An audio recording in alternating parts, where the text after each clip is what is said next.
Greetings from Michigan, and welcome to another episode of the Hammer and Umpire podcast. I'm your host, Kevin Weber.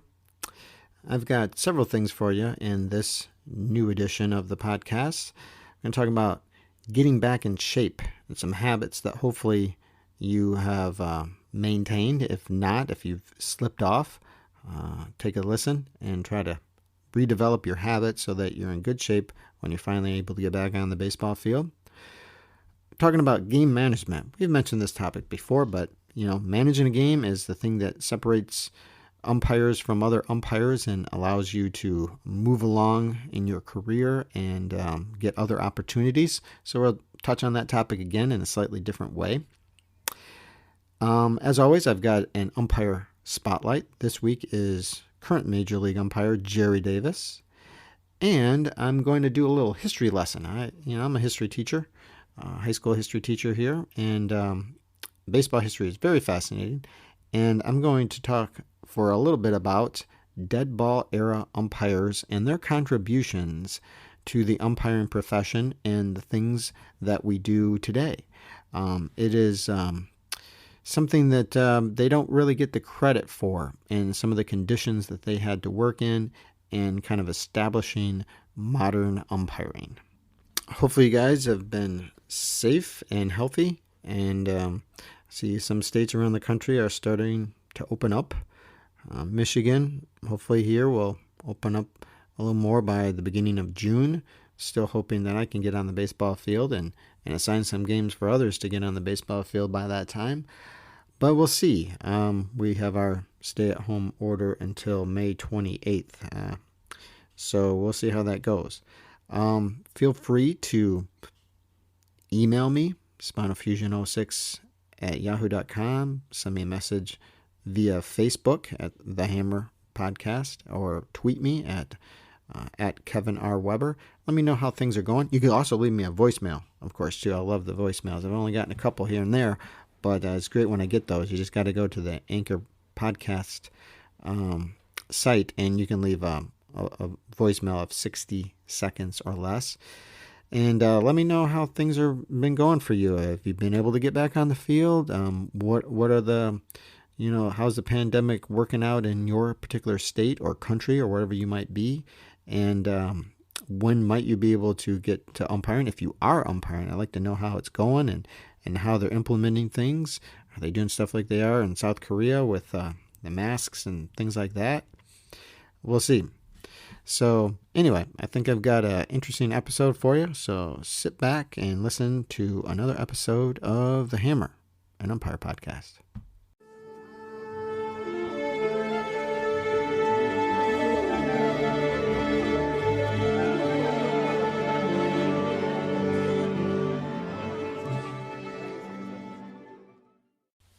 Let's talk for a few minutes about getting back in shape.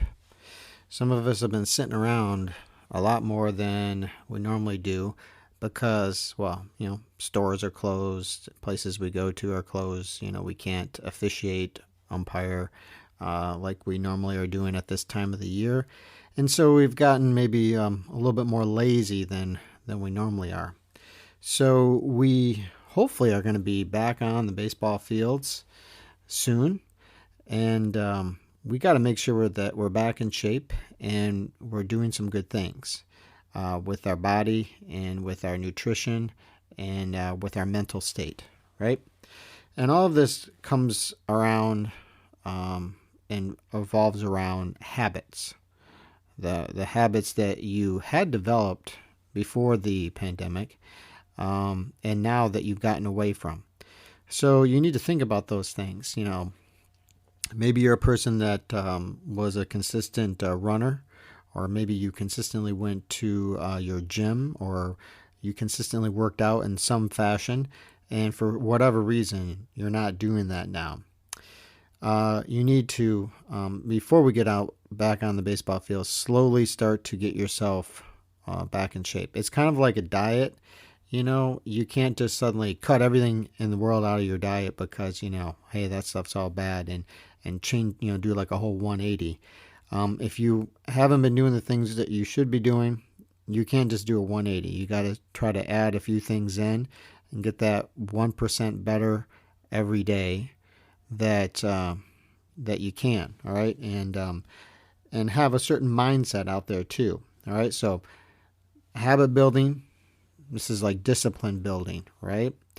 Same thing on the baseball field. If you have certain habits that you do that are correct, then you'll always do them, even when you're tired, even when you're not necessarily, thinking about it. You're going to do that, and we need to start doing these things as far as our stamina and our athletic ability and our nutrition. All right, so eliminate some of your self-sabotaging thoughts that you might have. I've got to do this and I've got to do that kind of things that we think about, or I don't feel like doing this. Try to train your brain to think, I get to do these things. I get to work out today. I get to make sure I'm eating healthy. I get to work on my flexibility.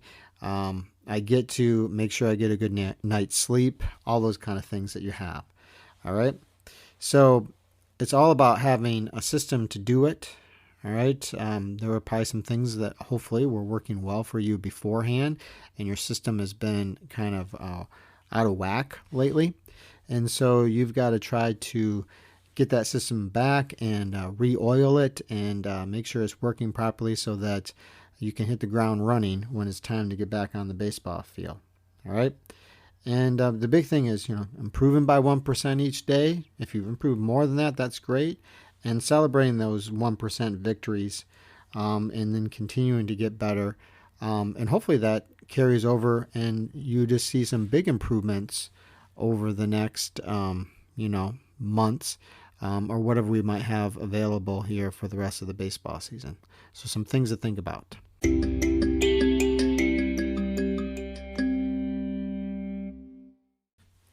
Well, hopefully, we're soon going to be back on the baseball field and calling balls and strikes and our safe outs and our fair fouls. And we're all looking forward to that to a point.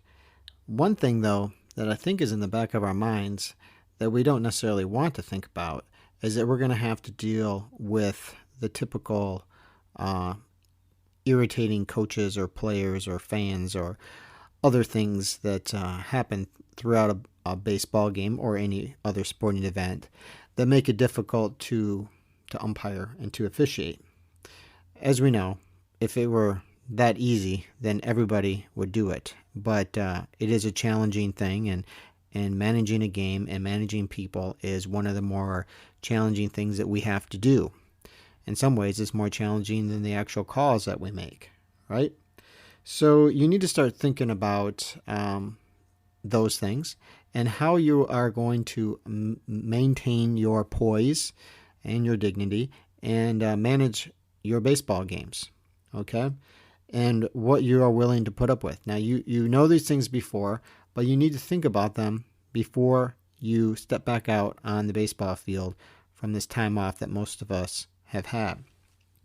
So go through those things in your mind. What do you accept? What do you not accept? Sometimes it matters what level you're working and the age of the participants. Obviously, certain coaches have certain leeways and certain levels and others don't. So make sure that you have those things in mind as you start working these games. Do you have certain techniques that you use that have worked? Sometimes humor can work. Sometimes ignoring situations. I'm not saying you ignore it and not deal with it, but sometimes you don't need to acknowledge certain things that people are saying, because then they know that they've got your ear and they're going to try to get at you a little bit. All right. When you do deal with situations, which invariably we usually have to, make sure that you are working on adopting a conversational tone. Right? Try to address upset people or irritating people to us, like they're a real person, not just like they're just this inanimate object coach or player or whoever they might be. So if you can adopt that conversational tone and deliver your responses in a soft, measured cadence, you'll be much better off. Of course, you know when you've got to, draw the line for what is acceptable and what is not, and make sure that you're willing to do what you got to do to make sure you manage a baseball game. All right. Make sure that maybe you have to count. Maybe you have to make sure that you're keeping your poise and not flying off the handle. If you do end up having to eject, the best types of ejections, I'm not talking about like your ejection technique. There are some that are better than others. I'm talking about you do it in not a flashy way. You do it in a controlled, dignified way, and you eject somebody and you get away from that person as soon as possible, get far away from them. Or even if you're not ejecting and you have to end a conversation with a coach, like, okay, we've talked about what we're talking about here. I'm ending this conversation. Then you need to walk away from them and get away from them so that they cannot continue it. All right. But you need to do all these things in a measured, dignified kind of way. And these are some things that we need to start thinking about before we get back on the baseball field, hopefully sometime soon. This episode is brought to you by Love Hurts. Kiwi Kwan has had quite a career, from childhood roles in Indiana Jones and the Temple of Doom and The Goonies to a recent Academy Award win for Everything Everywhere All at Once. But now Ki finally stars as a leading man in the film Love Hurts. Love Hurts is the perfect date night movie with its mix of over-the-top action, comedy, and a ton of heart. Love Hurts, only at theaters February 7th.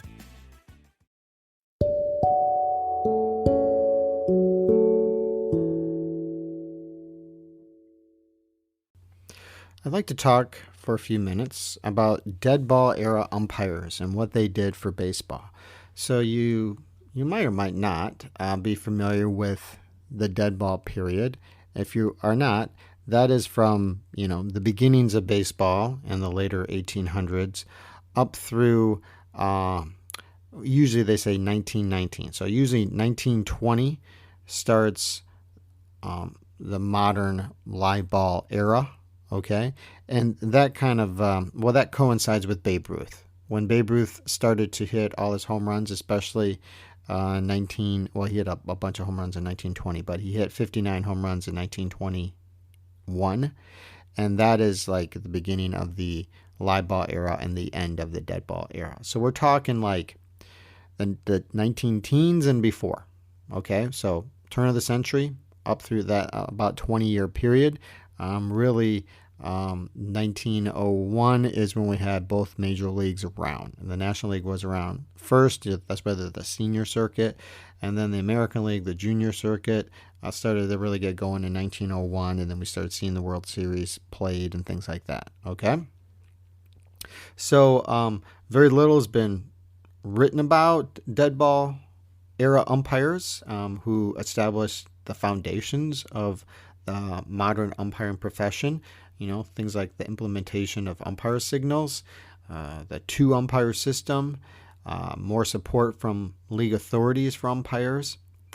But, this group of men who did this umpired during, the dead ball era established the traditions, the rules, and the procedures by which fans and sports writers and managers and coaches and players and everybody understands the game today. Some of these people we've talked about in Umpire Spotlights, but I think it's worth kind of looking at them as a whole. All right.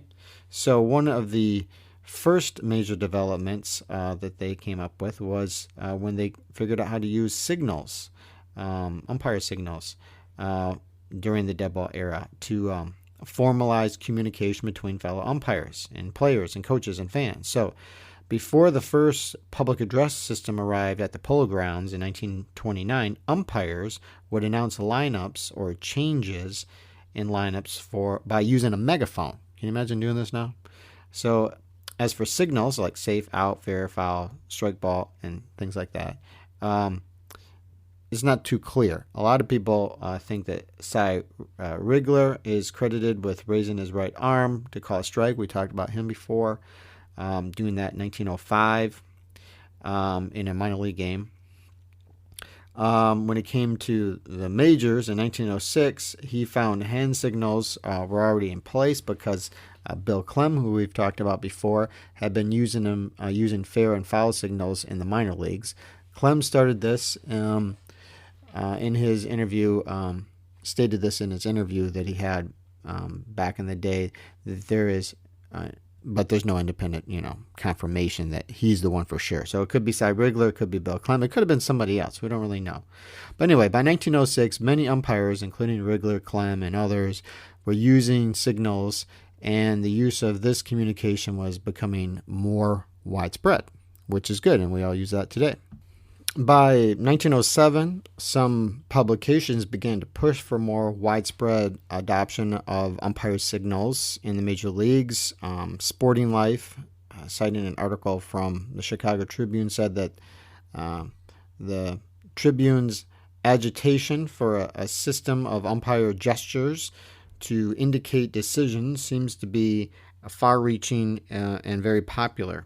All right, because you've all been there where you're watching a game, or maybe you have a partner that does this or whatever, and something happens. There should be a call, and people are waiting. You don't know, is the guy safe? Is he out? Is it fair? Is it foul? Is it a strike? Is it a ball? You don't know what's going on. So we all kind of expect that. And before they had this implementation, that was still expected, but it didn't always happen. Really, the big push was when we had the first deaf players that were playing, and there was one, William Hoy. They called him Dummy Hoy. It's a little bit inappropriate now, but it was back in the day, so that was acceptable. Anyway, Bill Clem kind of talked about that, and they started using hand signals so that he would be able to know what the call was, and also not be tricked by players because he couldn't hear that it was a fair, foul, strike, ball, whatever it might have been. All right. So that definitely helped push things a little bit forward. Hoy ended up being a bit of a star player. He's a good player. You can look him up on Baseball Reference. And the biggest thing with him, he was credited with initiating the practice of umpires raising the right hand on called strikes. Other important signals, out and safe.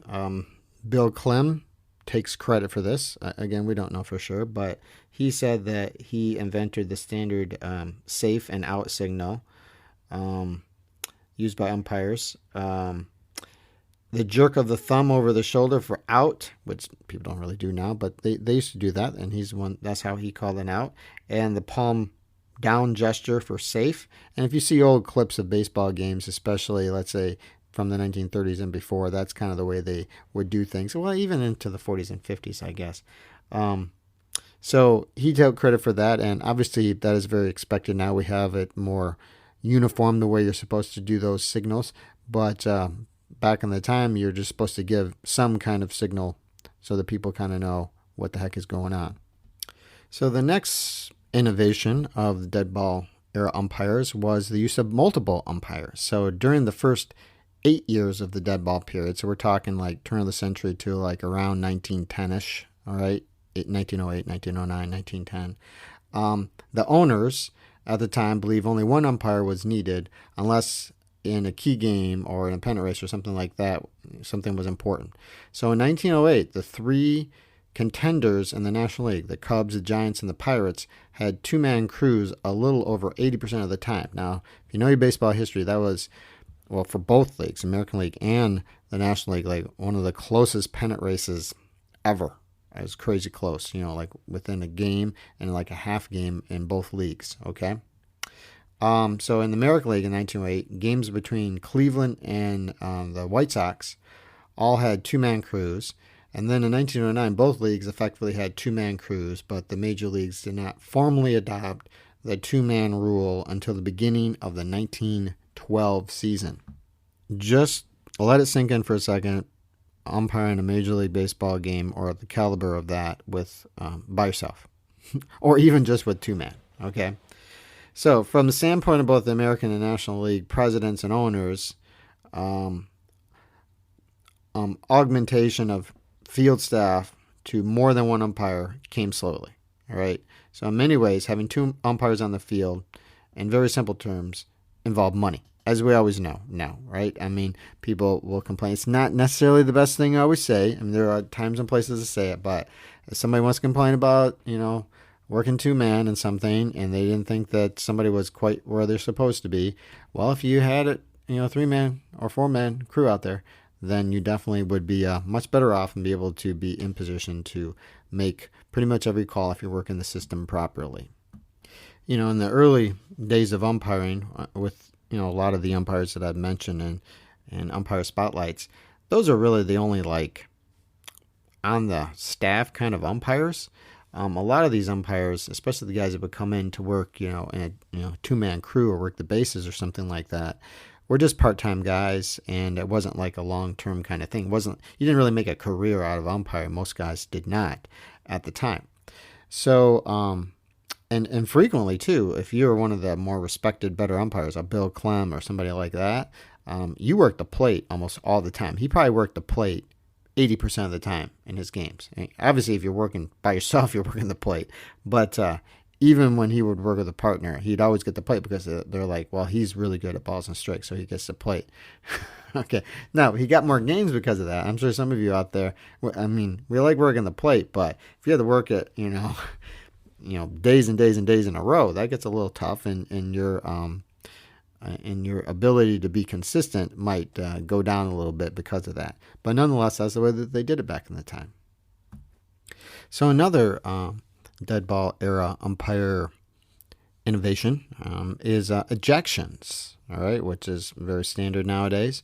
So while the American League's Van Johnson and his counterpart Harry Pullman in the National League were attempting to build umpires' authority and status, they, of course, ran into problems from players and managers and owners, right? So many of the problems came from players, and owners were beginning to rein in the vulgar and unseemly behavior from the players. But umpires were still fair game on the field during the games, right? So, like Hall of Fame umpire Hall of Famer Sam Crawford, sorry, not umpire, baseball player for the Detroit Tigers, he said, "We only had one umpire in a game, not four like they have today, and you knew that one umpire just can't see everything at once. He'd stand behind the catcher until a man got on base, and then he'd move out and call balls and strikes from behind the pitcher," so they would do this at that time. "We'd run with one eye on the ball and the other on the umpires." So, players are tricky. They were tricky back then, and they're always looking for the advantage. And so, some crazy stuff went down, right? So it would take almost a decade to remove the difficult players from causing problems with umpires, and managers were another problem, all right? So Connie Mack had been ejected by Hank O'Day when Mack was a catcher, but he rarely, had problems with umpires as a manager of the Philadelphia Athletics. Now, Orioles and Giants manager John McGraw was one of the toughest on umpires. He averaged several ejections a season back in the dead ball time. He claimed that artful kicking, that's what he would call it, to keep umpires aware of his presence, gained his club as many as 50 extra runs a season. Now, I don't know if he could really prove that, but that's what he believed, so that's why he, went after people. So other dead ball era managers like Frank Chance and Fielder Jones and others like them were also tough on managers in their attitude toward umpires. They were tough managers, that is.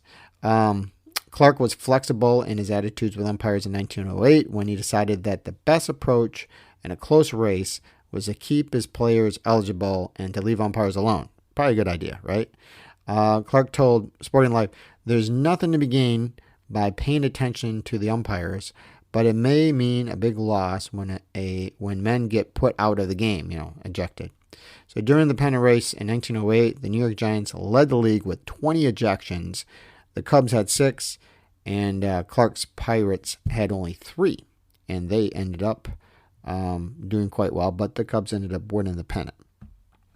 So another, and kind of our final innovation from Deadball era umpires and the things that they did and fought for was how they dealt with team owners and the league officials.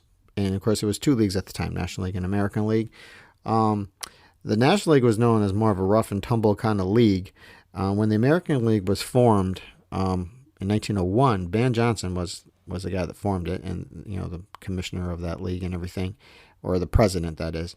And he wanted it to be a more family type atmosphere at the ball games, and he wanted the umpire abuse and other issues to be gone, or at least very minimal.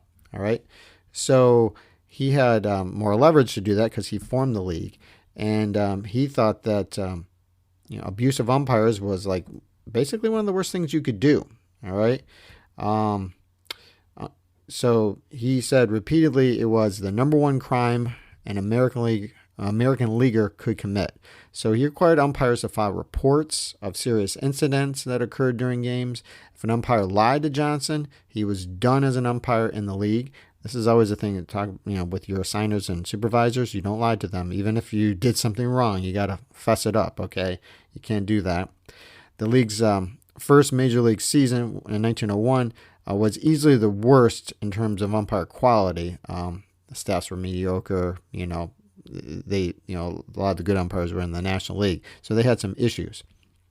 The next step, and a lot of umpires fought for, and somebody like Van Johnson, was to adopt the two-umpire system. So the World Series employed two umpires from each league, so they had four there. By 1908, many observers believed it was time for a change, and Johnson declared that two umpires would officiate games in 1909 and thereafter. The National League finally adopted two umpires in 1912. So the major leagues began three umpires in 1933, and in 1952, the current four-man setup was established. All right, that's quite a while. If you think about it, the first 50 years or so of Major League Baseball had less than four umpires on the field. All right, so umpires of the time were split over the use of the one man versus two men. Just like anything, if you think about it, if you're working, let's say, some postseason, and you got to work three or four man, which maybe you don't work very often, and you're used to working two man, it'd almost be easier just to work two man. For example, when I worked state finals games and stuff here in Michigan, we work four man, and so it's fun to work four man and to learn the mechanics and make sure you do it right. But would it be easier if I was just working two man out there? Yeah, because that's like riding a bike. You just kind of do it. So I'm sure there was some of that too. So same thing with one man or two man. But eventually they decided that they're willing to pay more and that the quality of umpiring was definitely worth it. So they started to slowly increase the number of umpires on the field. Especially when you're working with this one guy. I mean, like Billy Evans said, he did a lot of running, and he said, let's face it, there was a lot of guessing. And if the Deadball Era, one of the reasons they called that, because there wasn't a lot of scoring. So one run usually made a big difference, and somebody might win or lose because of it. I mean, you had a lot of 2-1, 3-2 kind of games. It wasn't like, it was going to be, an 8-7 game and the one run. Every run matters, of course, but if you could, get a few more runs or hit a home run or something, maybe it's not as big a deal. So anyway, the development of modern umpires comes down to three factors: creating signals that allowed fans, players, coaches, and umpires to understand what occurred on the diamond, giving greater authority over the game without fear of being unnecessarily overridden without cause, with ejections and stuff, right? And finally, the advent of more than one umpire on the field over time. And those are all things that the Deadball Era umpires helped to innovate during the early part of the 1900s. Hopefully you found that interesting. A history teacher, high school history teacher, and I always like history, as you might know, and I always add some of that into the podcast. But I find baseball history very interesting because it does reflect the history of our country. So, from time to time, I like to put that into the podcast.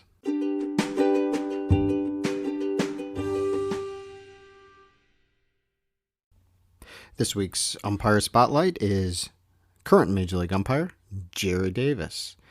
For those of you that remember, Gerry Davis broke into the major leagues in 1982. And at that time, of course, he was a National League umpire. He was a National League umpire until 1999. And then in the 2000 season, Major League Baseball unified the umpires. And since that time, he's been a Major League umpire. He has been a crew chief since 1999.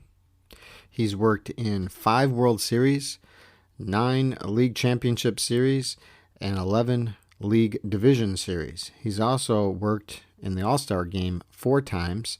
And throughout his career, if you are looking at a game and don't know who's who out there, he has worn uniform number 12. When the 2019 season started, Gerry Davis was the second most senior umpire in the major leagues. That's second to, of course, Joe West. But Davis has the longest uninterrupted tenure due to Joe West being forced to sit out 2 seasons, 2000 and 2001, after the failed mass resignation strategy that former Major League Umpire Association director Richie Phillips, concocted in July 1999. So Davis, along with all the National League umpires at the time, they tenured their resignations, but rescinded it.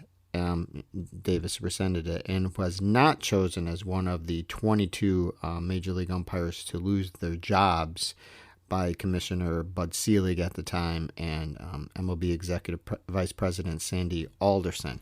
So I guess in some ways he was kind of lucky. I think somebody like Joe West, has had his high-profile issues, some might say, and so he was definitely one to be on the chopping block at that time. In 2019, Davis's crew consisted of him, of course, as crew chief, and Greg Gibson, Brian Knight, and Pat Hoberg. So that's the crew you normally will see unless some of those guys are injured or on vacation, and then you would usually see a AAA call-up. Gerry Davis began umpiring in the minor leagues in 1976. He worked in the Midwest League, which is the league around this area, and our local minor league team is in that league. He worked in the Eastern League, and he worked in the American Association before he was promoted in 1982. He's officiated in 22 postseasons, including the World Series in 1996, 1999, 2004, 2009, and 2012. And then as far as League Championship Series, he's worked them in 1990, 92, 95, 98, 2000, 2001, 2005, 2010, 2013, 14, and 18. And then Division Series, 1996, 99, 2002, 2003, 4, 6, 7, 8, 9, 11, 12, and 15. And he's also worked Wild Card Game in 2013, 14, and 18. And as far as his All-Star Game umpiring appearances, he worked those games in 1989, 1997, 2002, and 2012. He called balls and strikes in the All-Star Game in 2002 and 2012. That's quite an honor.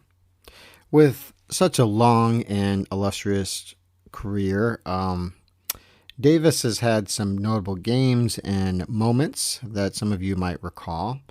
You might recall in September 2014, he was reprimanded by Major League Baseball for making a crybaby faces at the Oakland Athletics players. Obviously they were whining about something in the game. I'm sure all of us have wanted to do that at some time or another. But nonetheless, the league statement said that we expect our umpires to remain professional on the field at all times, which is probably a good thing that all of us should try to do. Other notable games, he was the second base umpire for Randy Johnson's perfect game that he pitched in May of 2004. Gerry Davis was also at Tropicana Field when instant replay overturned a call on the field for the first time ever in the major leagues. A fly ball was hit by Tampa Bay Rays first baseman Carlos Pena. The umpires ruled that was interfered with by a fan sitting in the front row of the stands when the ball hit the hands of the fan and fell back into the field of play. And then after Joe Madden requested the umpires hold a conference to discuss the play, the umpires, headed by Gerry Davis, of course, decided to look at instant replay. And just over 4 minutes later, Davis returned to the field and signaled that the ball was a home run. So there you go. He was the other notable things. He was the home plate umpire for the last game played at Shea Stadium in September 2008. And with his assignment to the 2012 World Series, in which my Detroit Tigers lost again in the World Series, Davis set an official record for the most postseason games umpired in Major League history with 115. And since then, his mark has moved forward to 128 games, and if he continues to umpire, I'm sure it will increase some more. Other things, in 2014, Davis ejected Yankees starting pitcher Michael Pineda for having pine tar on his neck. You might recall that. That's a strange place to put some pine tar, but there you go. And then probably the most famous thing as far as umpiring concerning Davis was that he asked Texas Rangers third baseman Adrian Beltre to move closer to the on-deck circle. And if you recall, and you can find video of this, Beltre jokingly, he thought, moved the on-deck batting circle, closer, moved it around, and Davis ejected him, which, some people gave, Gerry Davis a hard time about that, but anybody that's umpired, if somebody did that in your game and was just trying to make a mockery of the situation, I'm sure that you would be very likely, I hope anyway, to eject them too. I thought it was a legitimate ejection when somebody is acting that way. And from what I've heard, Beltre had, he's retired now, quite a reputation for being a screwball, and frequently he was, very close, if not over the line. And this seemed like a situation where, okay, it's good to have some fun out there, it's just a game and everything, I understand. But when you're making it more difficult on the people trying to run the show, like the umpires are, then that's where, you get the heave-ho. Now, a lot of you probably know Gerry Davis from his sporting goods company, Gerry Davis Sports, which he owns, of course. And it specializes in umpiring equipment and clothing. And a lot of people really like the products that are put out through Gerry Davis Sports. He sells specially designed leg guards, among other things, which they give a small area at the top for the hands to rest, which is consistent with Gerry Davis's unique umpiring stance. And if hopefully we get to see Gerry Davis work some plate games sometime soon. But when he's working the plate, he bends down only about 3/4 as far as most guys would do, and he leans his back forward slightly, and he grabs the top of his shin guards with his extended arms and kind of locks them in there. And so these shin guards kind of, our normal straps and stuff would be metal and different things like that. Anyway, they're kind of designed so that you can use that. I'm sure you could work the scissors with those on too if you wanted to, but whatever you want to do. But these are kind of designed that way. I've tried that. It's good. It's a good mechanic to do because you can get to the same, locked in position, same head height.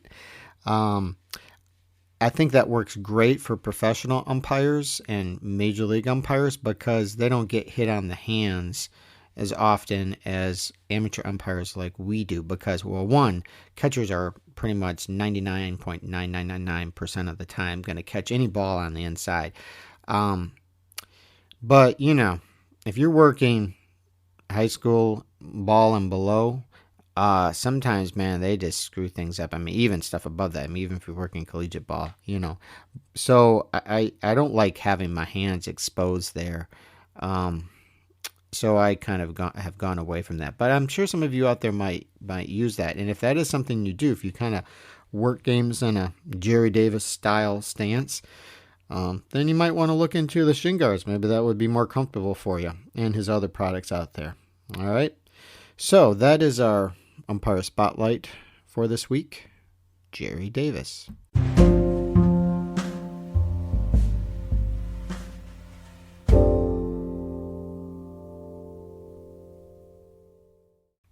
Well, thank you for listening to another episode of the Hammer and Umpire podcast. I hope you enjoyed the segments I had today. As usual, I plan on trying to push out one of these episodes every week. I can always find some content to entertain you with and get you thinking about baseball and umpiring. And hopefully sometime soon we'll all be on the field and experiencing certain things that will get us thinking even further. I know Major League Baseball is trying to plan a way to get back and play. From what I hear, they're shooting for the first week of July. It's going to look very different if it does happen.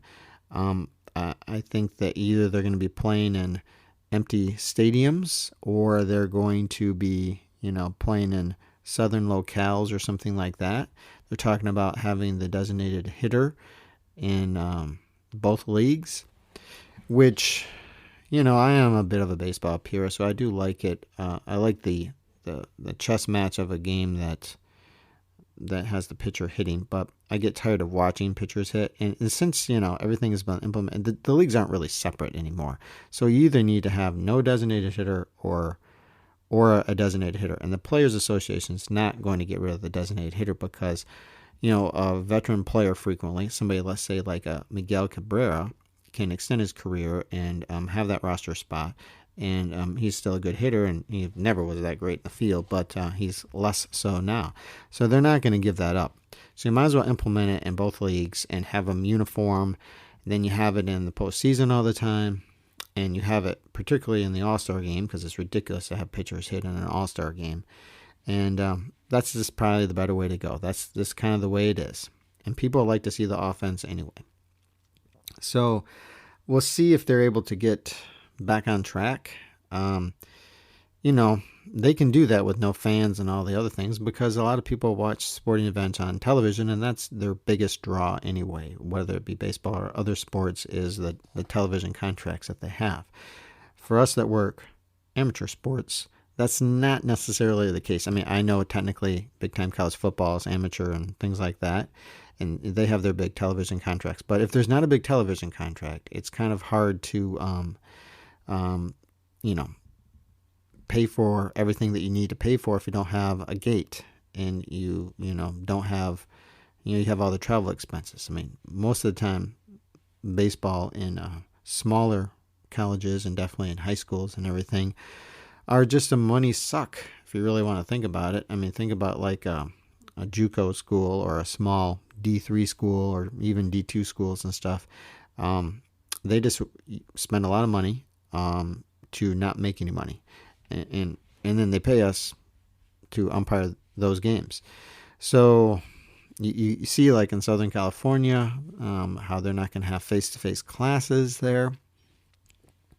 And so some of the sports there at some of the smaller California schools, and some of them are smaller D1 schools as well, they're not going to have those in the fall. And to me, as an educator, if you don't have kids in the buildings, whether that be a college or a high school, then you're not going to have the sports. How can you have that? It seems like those kind of go hand in hand, unfortunately. I mean, I'd like it if they did, learn at home kind of stuff or, computer-based learning, and then you can still have the sports. But if it's, deemed not safe enough to be in a building, then how can you have athletic competition? So that seems to be the way that it's going. Until those things change, then we won't be having school sponsored type sports. The big thing is, can places survive that? Can schools survive that? Now, high schools are eventually going to have it back. Okay, so even if they cancel a season, they're going to have their baseball season at some point in the future. We got to cancel this year. Hopefully that doesn't happen next year. But even if it did, eventually, hopefully, it will all be safe enough and they'll have high school sports. But if you're a small-time college and they get rid of it, it might not come back. We've already seen some schools, baseball programs that were a casualty of this. And there's unfortunately going to be a few more of the smaller types of schools that just cut their baseball programs. So hopefully that doesn't happen too much. And even for those that it does happen to, hopefully at some point or another, they will regain their baseball programs and their other sports that get cut from this. But that is something to keep in mind, and those are that affects us as umpires because that's less opportunities for people to work games. They're also doing other changes. Like here, one of our smaller Division I conferences is the Mid-American Conference here in the Midwest. There are 3 schools in Michigan that are part of that: Eastern Michigan University, Central Michigan University, Western Michigan University. But there's other ones too, like University of Toledo. There's several, down in Ohio and Indiana and other areas around this part. They used to have a conference tournament every year, like most D1 conferences did, but they have decided, at least for 2021 and maybe 22, I can't remember, but the next year or two, to not have a conference baseball tournament. Instead, they will go from 24 to 30 conference games. So they'll play more conference games, and then whoever wins, that's the champ. All conference tournaments are a way to make money, okay, because you have a locale and people come and they travel. I don't think the Mid-American Conference made a lot of money on the baseball tournament, but like something like the Big Ten tournament, which would be on Big Ten Network, and get some television revenue from that made a little bit of money on that. Just like you see with conference championship games in football and all the conference championships in basketball, those make money. And the same thing goes down to baseball too. I mean, the reason that we have expanded playoffs because it makes more money for people. So, if you play a 162 game baseball season and you're the American or National League team and you have the best record, you are the best team. You have proven that. Okay. Now, injuries, way players are playing, do you win it against the other teams that are also probably pretty solid that you have to play in the playoffs? I don't know. We see that happen, and frequently we get the upsets. And of course, as Americans, we like the upset. We root for the underdogs. So that's kind of fun. That's what makes the NCAA basketball tournament fun, is that, the underdogs win. If it was always the number 1 seeds riding through and making it to the Final Four, that'd be kind of boring. People wouldn't watch it all the time. They like to see that double-digit seed make it through or something like that. So, but we know that they're probably not the best team. They just happen to be playing really well at the time, and that still can be exciting. So all these things that we see right now that are these big money makers, some of them are going to be cut. And again, that's less opportunities for officials in all sports to make some money in advance and have some great memories of some things that they accomplished. It's going to be different when we get back to hopefully some kind of normalcy. It's not going to be the same normal as before, but hopefully slowly we get back to something close to what it was before. Time will tell. Until then, everybody keep calling strikes.